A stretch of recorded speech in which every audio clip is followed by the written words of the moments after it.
So we all think that we're extraordinary, that we're better than average, but I want to tell you this right now. You are absolutely average. And if I can get you to think about inferences in that sort of way where you just imagine yourself as average, you're going to have a much better estimate in your skills and what you can actually do. We have unbelievable a number of different biases. This is one that I think is interesting, is that all of us think that we're somehow better than average or spectacular. And you could look at like, hey, I'm going to be able to accomplish this thing faster than everybody else. I work harder. I'm better. I have all of these other things. These sort of overconfidence biases that we have.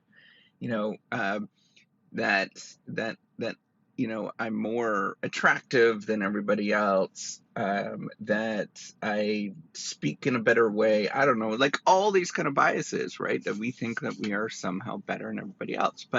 And then some of us actually think that we're worse than everybody else, right? We're not smart enough, we're untalented, all those kind of things. But instead of thinking of those things, I want you to think about what the average is and sort of just simple base rates, the average of something actually happening.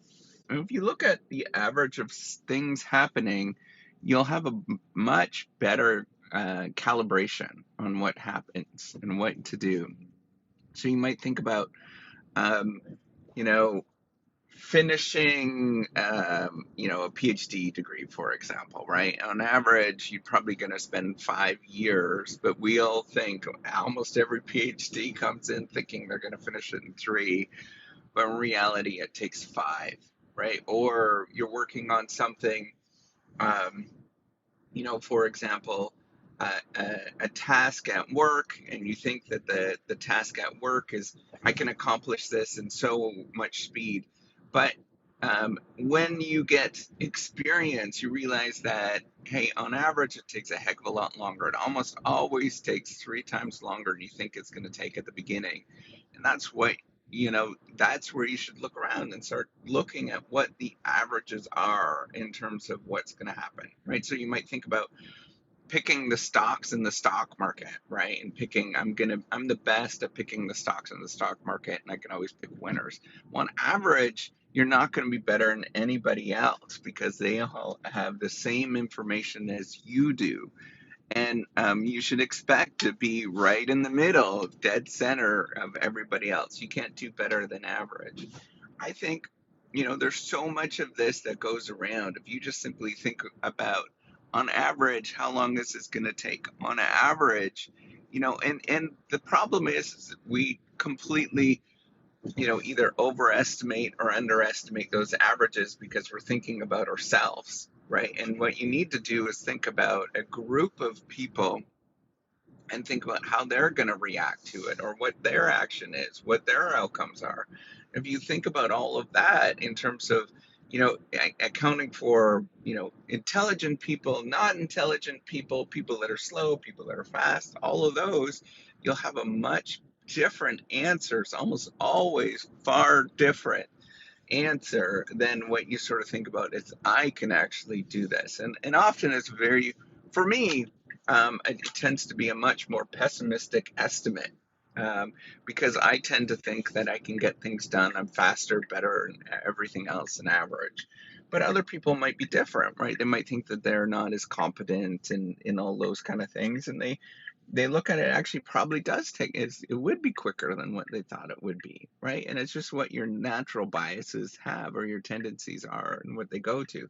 I think more people bias towards thinking that they're better, but there could be people that are going to bias towards thinking that they're worse. And if you just look at averages, simple averages, how long things take, what are the estimate of what's going to happen, you'll have a much better idea, right? So, for example, you might look at, you're going to build, a website, a blog that becomes highly successful, and you look at, all of these sort of social influencer types that are going to tell you it's going to be make millions of dollars or make, $100,000 a year by doing this thing.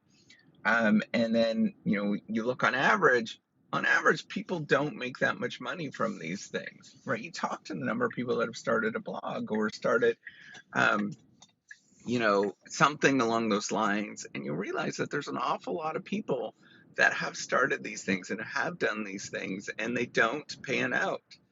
And so you should estimate that's what your result is going to be. It's not going to be that good, or a weight loss attempt. On average, people fail on it, right? And they don't do a very good job. But sometimes people do their weight loss and they do a good job. So you should expect going into it, you're probably likely going to fail.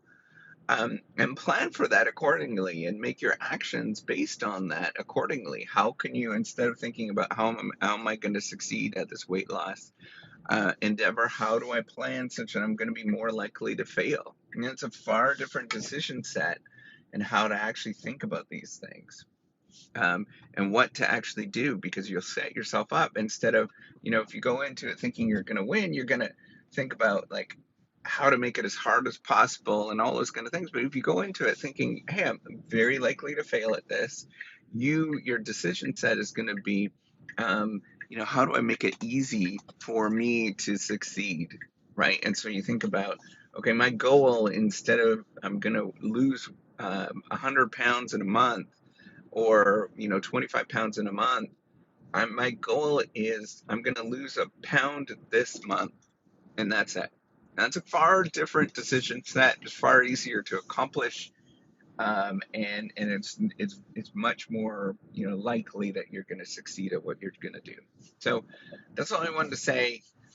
Just look at just sheer numbers, just the base rate. What's your success rate? And don't deny other people when they tell you that it was hard for them. That should be your signal, or it was easy for them. That should be your signal to understand what